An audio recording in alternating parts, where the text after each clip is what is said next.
there were some Jewish people in the audition, and I said, yeah. They said, no, it's funny. It's like they hang them and then they can't. I said, yeah, like you bring some Jewish people into a room and they think it's a shower, but it's gas. Oh. And they said, right. I said, right. That ain't funny. So to me, it wasn't funny about putting a rope around my MFing neck either. I made a point. The guy was like, who the hell was this little nigga coming in here talking like this? So anyway, make a long story long, I called Sidney and I was sick because he told me to call him. If I said, man, they offered me $600,000 to play the nigga they couldn't kill. And he said, I'm not going to tell you what to do. He said, I'm not going to tell you that, Denzel. He says, but I can tell you this. The first 2 or 3 or 4 films you do in this business will dictate how you're perceived in this business. Mm-hmm. So you make a decision. You know, he didn't tell me what to do, and I'll give him credit for that. And I turned it down, and 6 months later, I got Cry Freedom and got an Oscar nomination. So it could have gone an entirely, you know, you never know. Mm-hmm. It could have gone, my whole career could have gone an entirely different way, well, a different way. Okay, Ms. Davis? And all the Jewish people now, just making a point. But I was dead serious about that because they were laughing. Everything. Like, oh no, it's funny. They electrocute him, and then I could just see the poster with me with a rope around my neck. You know, I just had dreams about it. Like, I have a question. That wacky guy they tried to kill. But you know what? Everything that Denzel said, one of the first scripts I got after I got Academy Award nomination was a role of a Jamaican maid. I don't want to insult anyone, but it was a Jamaican maid. It wasn't even a good stereotype of a Jamaican. It was like she had 18 kids and lived in, you know, the projects, and was the nanny and maid of a young white kid who would spit on her all the time. Ooh. He would spit on her and say, go back to the projects with your 18 kids and your piece of crap. And she talked like Jar Jar Binks. Is that the character from Star Trek? Yeah. And I really needed some money. I really did. I hadn't worked for a while. I'm not the money maker. And I had to say no. Yeah. You know, I had to say no. And it's been a couple of times like that, like the nudity clause. I'm like, okay, if I'm gonna be naked in a film, it's not gonna be like Halle Berry being naked. If you want me to be naked, then you want to do something really horrible to me. Because it's not about, you know, Viola Davis. It's about Viola Davis. I'm gonna be in a ditch somewhere. And I had parts like that offered to me, and I thought to myself, okay, I'm in the makeup trailer, and I'm thinking, okay, I'm getting my makeup done, and in 20 minutes I have to get naked. And that's going to be preserved on film that my mother and people that I love are going to see, and young actors.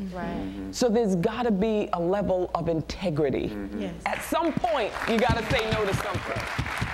Yeah. Had you seen the play, Dowd, before you decided? No, I didn't see the play. I was doing another play here at around the same time, Intimate Apparel at the Roundabout, so I didn't get a chance to see it.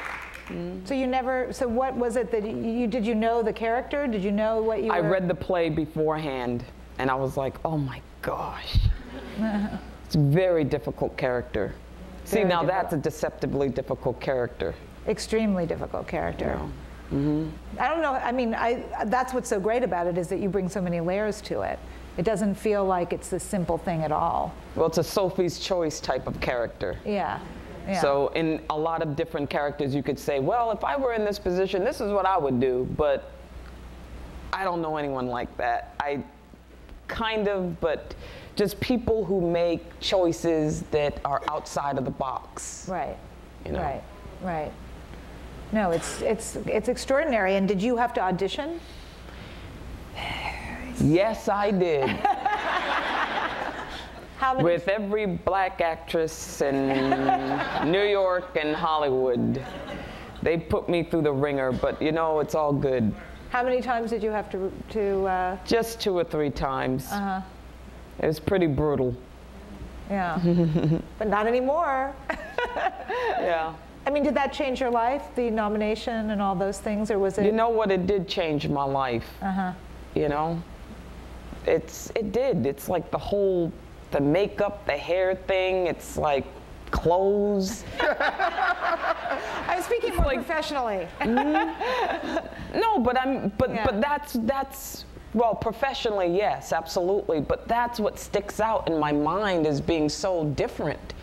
Is just the landscape and just the sheer volume that comes at you. I mean, nowhere near Mr. Washington. But, I didn't get the clothes, obviously.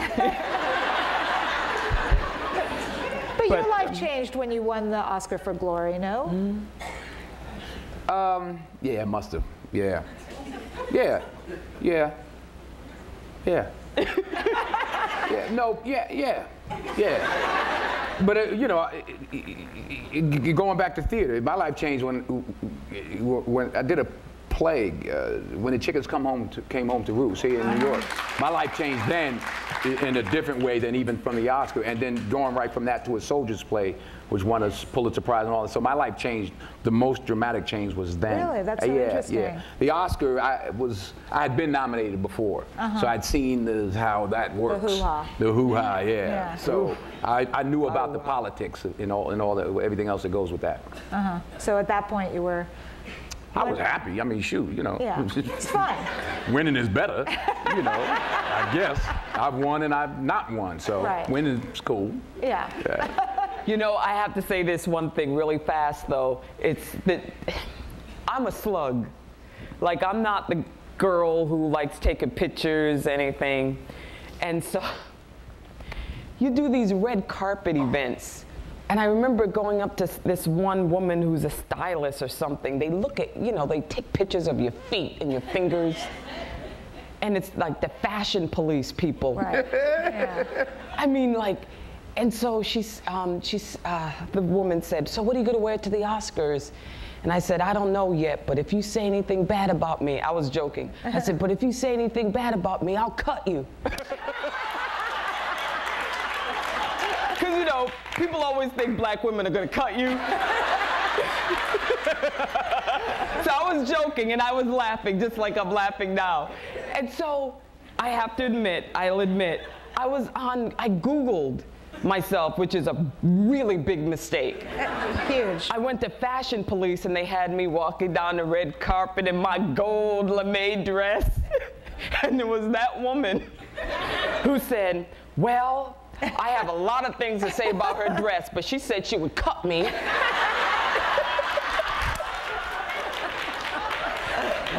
And she sounded terrified. That's good. You should be happy about that. That's good. You had power. That's a good thing.